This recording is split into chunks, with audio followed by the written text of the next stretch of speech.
150 करोड़ रुपए का। और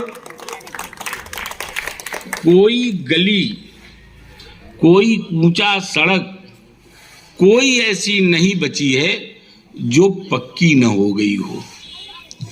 सौंदर्यीकरण के नाम पर आप जितनी भी बिजली ये सब सड़कों पर आप देख रहे हैं, डिवाइडर पे देख रहे हैं, ये सब किसकी देन है? हमारी देन है। इससे पहले का भी नगर आपने देखा, इसके बाद का ये नगर आप देख रहे हैं, बताने की जरूरत नहीं है।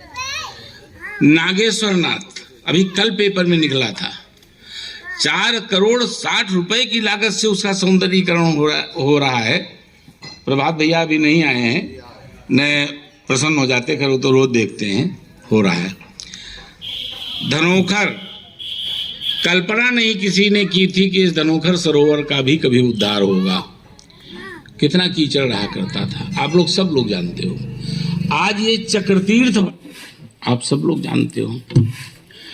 आज की तारीख में वही परिस्थितियां बन रही हैं। वो 5 गांव मांग रहे थे, हम 1 गांव मांग रहे हैं। अब गांव का अर्थ उस जमाने में दूसरा था, आज के जमाने में दूसरा हो चुका है। गांव का अर्थ हमारा देश है, हमारा भारत है। आज तुम्हारे पास 28 गांव, 28 देश है, 28 देश है, और तुम हमें हमारा एक देश नहीं देना चाहते हो। इसको भी हथियाना चाहते हो, इस पर भी कब्जा करना चाहते हो। हमको सुई के नोक, हम सनातन धर्मी वैदिक धर्मियों को सुई के नोक की जमीन नहीं तुम देना चाहते हो। फिर क्या होगा? युद्ध नहीं होगा। और ये वही युद्ध का बिल्कुल वजह है। आप लोग नहीं पढ़ पा रहे हो, आप लोग उलझ करके रह गए हो महंगाई में, आप लोग उलझ करके रह गए हो तमाम बातों में, पेट्रोल में उलझ गए हो, डीजल में उलझ गए हो। आप लोग इस बात को नहीं समझ पा रहे हो कि हमारे देश का भविष्य क्या होने जा रहा है। आज अगर ये सर्वोच्च पद कुछ हमारे ही बीच के मानसिंहों को मिलकर के अगर ये हथिया ले जाते हैं तो क्या होगा? मैं जिस पाक अधिकृत कश्मीर को लेने की बात कर रहा हूं, ये हमारा इधर वाला कश्मीर भी उन्हीं को दे देंगे। आज आप देख रहे हो जो भूभाग इन लोगों के कब्जे में जा रहा है, बंगाल जा रहा है, असम जा रहा है, केरला जा रहा है, कर्नाटक जा रहा है, तमिलनाडु जहां जहां पर इनकी संख्या बढ़ती जा रही है, आप देख रहे हो वहां के परिणाम क्या आ रहे हैं, वहां असर क्या होता चला जा रहा है। मैं आपको डराने के लिए नहीं आया हूं, क्योंकि हिंदू किसी से डरता नहीं है और न हिंदुओं को कोई समाप्त कर सकता है। आप सब जानते हो, मैं कहना नहीं चाहता हूं। इसी बाराबंकी के अंदर हमारे अपने जमाने में, हम जवानी में आए थे, विनोद भैया आप लोगों को अगर याद नहीं है तो याद दिलाना चाहता हूं। यहां पर कौन से नाम चलते थे? फलाने मियां, धमाके मियां, ये मियां, वो मियां। यही कर घंटा घर पर मोटरसाइकिलें बुलेट रुकती हैं, आगे तुमको मियां ने बुलाया, नाम नहीं लूंगा। आज की तारीख में किसने इन मियाओं को खत्म कर दिया? लाला रंजीत ने खत्म किया है। आज कोई नहीं कहता है कि मियां बुलाए। आज अगर इस जिले में कोई मियां हो तो हमको बता दो, कोई है मियां? नहीं मियां है। और आज की तारीख में आपके दम पर जब से ये चेयरमैनी हमारे हाथ में आई है, तब से काम जरूर सबके किए हैं, लेकिन मियाओं की दाढ़ी नहीं बढ़ने दी है मैंने, और ना टोपी बढ़ने दी है। ये नहीं हो पाया है, नहीं हो पाया है।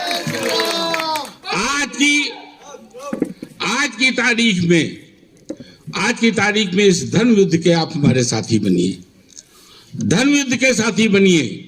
ये धर्म युद्ध है, जात में बंटने की जरूरत नहीं है।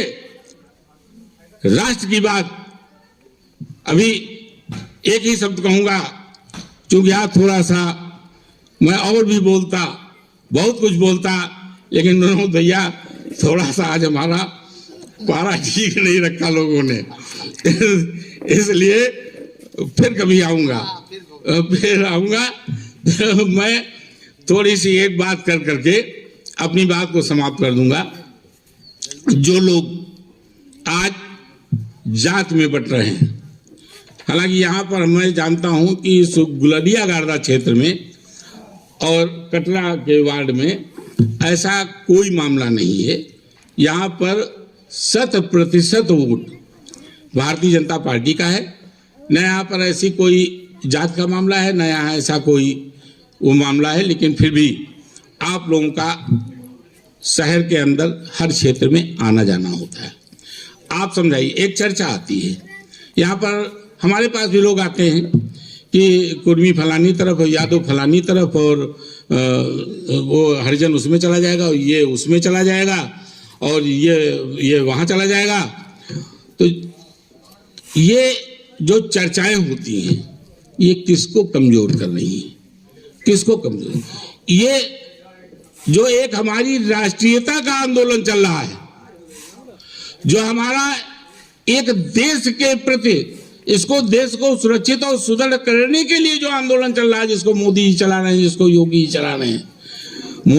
योगी जी पागल नहीं है जो रोज बुलडोजर चलाने की बात करते हैं। कोई नहीं करता है, कोई संवैधानिक पद पर बैठ करके बुलडोजर। लेकिन अब आप जिसको बताइए बुलडोजर की ही जिसको भाषा आती है, उसके लिए क्या कहना पड़ेगा? तो फिर बुलडोजर नहीं चलेगा। तो ये बुलडोजर हम लोगों के शब्द, मुंह से शब्द ये निकलवाए जा रहे हैं, इसलिए कि मैं जानता हूं कि अब तुम यही भाषा समझोगे। समझाने की भाषा ही तुम नहीं जानते हो, समझदार हो ही नहीं। तो मैं राष्ट्रीयता की बात जो कर रहा हूं उसी के बाद समाप्त कर दूंगा। केवल एक प्रसंग सुना करके देखिए, राष्ट्रीयता, राष्ट्र प्रेम होता क्या है, इसको जरा समझिए। चंद्रशेखर आजाद का नाम सबने सुना होगा, महान क्रांतिकारी थे। कोई ऐसा नहीं है जो चंद्रशेखर आजाद के नाम से न परिचित हो। एक बार उनकी माँ की तबीयत बड़ी गंभीर हो गई, बहुत बीमार हो गई। दवा के लिए पैसे नहीं थे उनकी माँ के पास। दुर्गा भाभी के पति भगवती जी आए और चंद्रशेखर आजाद से कहा कि आजाद, माँ की दवा के पैसे नहीं तुम्हारी, और पैसे का कहीं इंतजाम में नहीं हो रहा है, ये कारतूस रखी हैं, इनमें से कुछ बेच लो ताकि माँ की दवा का इलाज हो जाए। आजाद ने मना कर दिया, कहने नहीं, ये कारतूस भारत माँ की रक्षा के लिए है। मेरी माँ, देखिए उद्गार देखिए, मेरी माँ से बड़ी भारत माता है। कारतूस नहीं बेचे थे। आज की तारीख में आप लोग इस भारत माँ की रक्षा के बजाय, उसकी अस्मिता को बजाय रक्षा करने के बजाय आज आप लोग जात पात में बट रहे हो। बड़ी गंभीर बात है, ये नहीं बटना चाहिए। देश एक तरफ देश की अस्मिता के लिए लड़ रहा है, हमारे धर्म के लिए लड़ रहा है, हमारे नेता हमारे धर्म के लिए लड़ रहे हैं, और आप जात पात में बट करके उस भारतीय जनता पार्टी को कमजोर करना चाहते हो जिसने तुमको बहुत कुछ दिया है, बहुत कुछ देने जा रहे। कल्पना करिए कितनी चीजें आपकी सोच में भी नहीं आई थी, आपने सोचा भी नहीं था कि ये हो जाएगा। मंदिर सोचा था बन जाएगा, आपने सोचा था आपने राशन मिलेगा, सबको फ्री का राशन मिलेगा, सोचा था आपने 24 घंटे की बिजली मिलेगी, सोचा था आपने किसानों को सम्मान निधि मिलेगी, सोचा था आपने? किसने सोचा था रेहड़ी ठेली वालों को 10-10 हजार रुपए काम करने के लिए दिए जाएंगे? सोचा था आपने? फ्री में जनधन खाता खुलेगा, सोचा था आपने? आयुष्मान योजना के तहत स्वास्थ्य बीमा आपको दिया जाएगा, सोचा था आपने? ना लड़कियों की शादी के लिए पैसा दिया जाएगा, सोचा था आपने?